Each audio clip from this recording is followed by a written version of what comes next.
Dr. William Graves humiliated Lillian Brown, a black nurse, unaware that she was destined to become the future head of his department. Their conflict would become a battle for justice, one where the truth would eventually come to light in shocking ways. But let's start from the beginning. Dr. William Graves, head of the surgical department, began his morning in irritation. His assistant had informed him that a new nurse had been transferred to his team. Lillian Brown, a 42-year-old black woman with significant experience, was already waiting at her post. Upon seeing her, Graves immediately made a silent judgment. "She's unlikely to fit in here." "Are you Brown?" he asked, raising an eyebrow. "Yes, Dr. Graves. Ready to get started," Lillian replied, maintaining a polite smile. Skipping any form of welcome, Graves launched into instructions, his tone more like a command than a briefing. His words, "We operate at the highest standards here," sounded more like a warning. When Lillian attempted to ask a question, he cut her off. "Just follow my instructions and don't complicate things." Her first shift was chaotic. Graves repeatedly assigned her to tasks that other nurses had refused. During one incident, he reprimanded her harshly in front of a patient. "If you'd bothered to read the patient charts carefully, this would have been simpler," he snapped. The patient, a man in his 60s, noticed how calmly Lillian endured the humiliation. After Graves stormed out, the man quietly said, "You're a good nurse. Don't let him treat you that way." In another instance, Graves deliberately corrected Lillian's actions in front of colleagues to emphasize her supposed incompetence. When she offered a practical solution to a problem, he laughed derisively. "You're new here. Maybe learn to work at this hospital's level first?" Other nurses kept their distance. During a brief pause, one of them whispered to Lillian, "Dr. Graves is always like this. It's best not to draw attention to yourself." But Lillian refused to retreat. By the end of her shift, she had successfully handled several difficult cases, including providing urgent care to a critical patient. Despite everything, her professionalism earned quiet respect from junior staff. Later, when Graves barged into a room, demanding to know why a patient had not yet been transferred to intensive care, Lillian confidently replied, "All procedures are complete, doctor. The patient is stable." Graves stared at her silently, but instead of offering thanks, he muttered, "Let's hope you keep this up." That evening, as Lillian returned home, her phone rang. It was an old friend. "How was your first day?" "Interesting," Lillian replied. "I think I've already made an impression." But deep inside, she knew this was just the beginning. She had stepped into a hospital where she would need not only her skills, but also her resilience to carve out her place. On her second day at work, Lillian faced a challenging case almost immediately upon entering the department. Dr. Graves approached her with an order. "Brown, OR2, needs an assistant.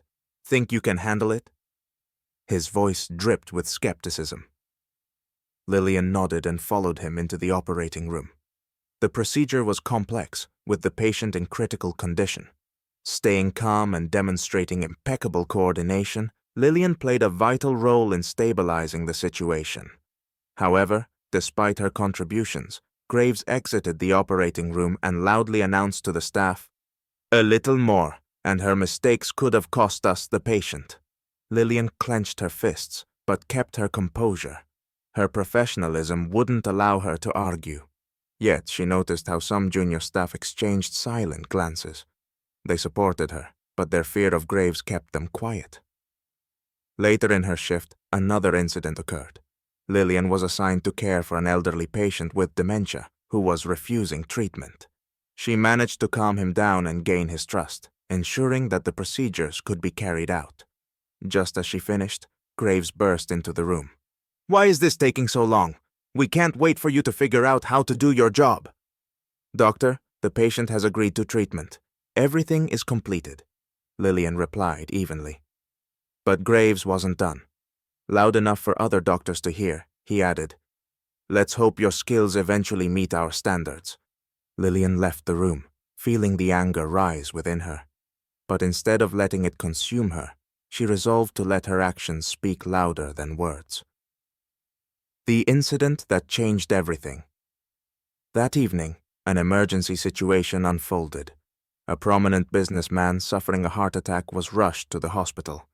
Graves was assigned as the lead doctor, but during the procedure, he made a critical mistake in the drug dosage. Lillian, noticing the error immediately, stepped in. "Doctor, the dosage is incorrect for this patient's weight. It needs to be reduced," she said firmly. Graves shot her a furious glare, but corrected the mistake without a word. The patient survived, thanks to Lillian's vigilance. After the procedure, instead of acknowledging her contribution, Graves stormed into the staff lounge and declared, "One more word out of turn, Brown, and I'll find a way to have you fired." Lillian left the department later than usual that night. As she walked out, her colleagues watched her with a mix of admiration and unease. One nurse leaned in and whispered, "Don't stand out too much. He won't stop." Lillian's response was brief but resolute. "I'm here to save lives. I won't let him, or anyone else, question that." She knew the battle was far from over.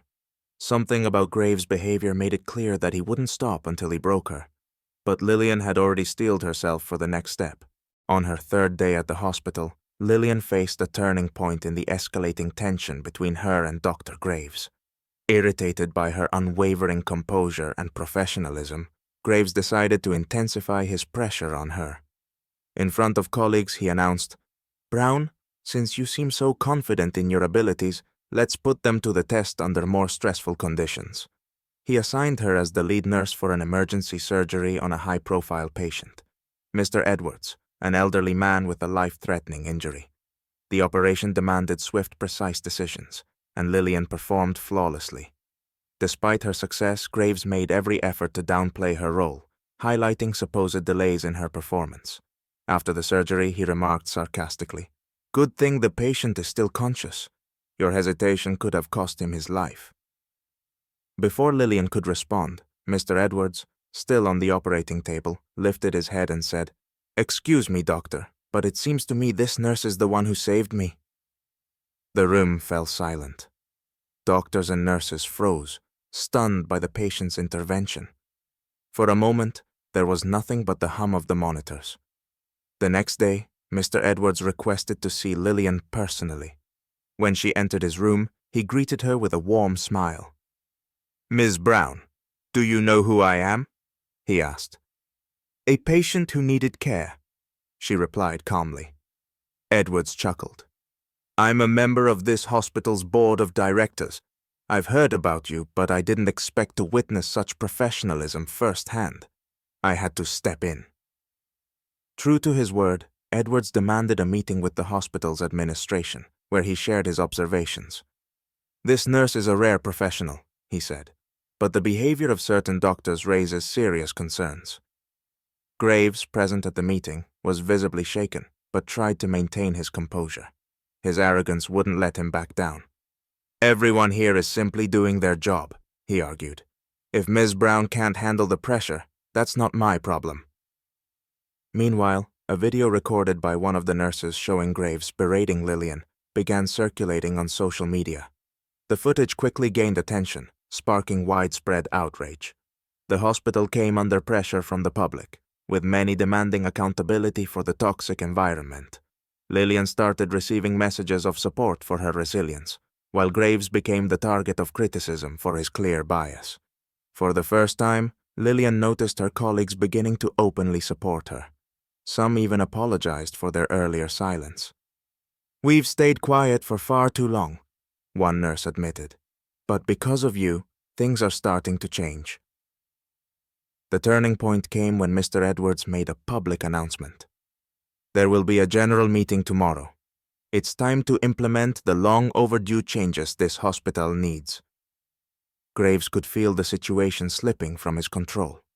He knew the meeting would lead to revelations he couldn't prevent. The following morning, the hospital buzzed with anticipation for the meeting called by Mr. Edwards. Everyone, from junior staff to senior management, gathered in the conference hall. Dr. Graves sat confidently in the front row, though a flicker of anxiety gnawed at him. Mr. Edwards began the meeting with a calm but resolute tone. "This hospital has long been a symbol of professionalism. But like any institution, we have issues that can no longer be ignored. He glanced at Lillian, seated among the nurses, and continued. This week, I personally witnessed both exceptional skill and unacceptable injustice. Edwards then played the now infamous video of Graves humiliating Lillian in front of a patient. The room filled with murmurs and gasps of disbelief. Graves attempted to defend himself. "This is taken out of context," he protested, but Edwards interrupted him sharply. "The context is perfectly clear, and this is not an isolated incident. We've received numerous complaints about the toxic environment in your department." Edwards delivered his decision. "Dr. Graves, you are hereby removed from your leadership position pending an internal investigation. We cannot allow personal biases to jeopardize the work of our team." Graves leapt to his feet, his face flushed with anger. "You can't do this! I've given 20 years to this hospital." Edwards remained composed. "And yet, your responsibility was to foster a productive work environment, not destroy it." As the tension in the room reached its peak, Edwards delivered the final announcement. "But most importantly, today we are proud to introduce the hospital's new chief physician, a person who has demonstrated exceptional professionalism and resilience." He turned to Lillian. "Ms. Brown, please join me." The room fell silent for a brief moment, then erupted into applause. Lillian stepped up to the podium, her voice steady and clear. "Thank you for this honor," she said. "But I want this to be more than just my success. Together, we must create a hospital where everyone feels safe and respected." After the meeting, the hospital's atmosphere began to shift. Anti-discrimination training was implemented, and internal complaint policies were overhauled. Lillian spearheaded several initiatives to improve working conditions for staff. Dr. Graves, now removed from his leadership role, eventually approached Lillian. His tone was uncharacteristically humble. "I was wrong," he admitted. "It's hard to say, but you've earned my respect." Lillian met his gaze, her expression calm. "Change starts with acknowledging mistakes. I hope you'll be part of the new direction we're taking."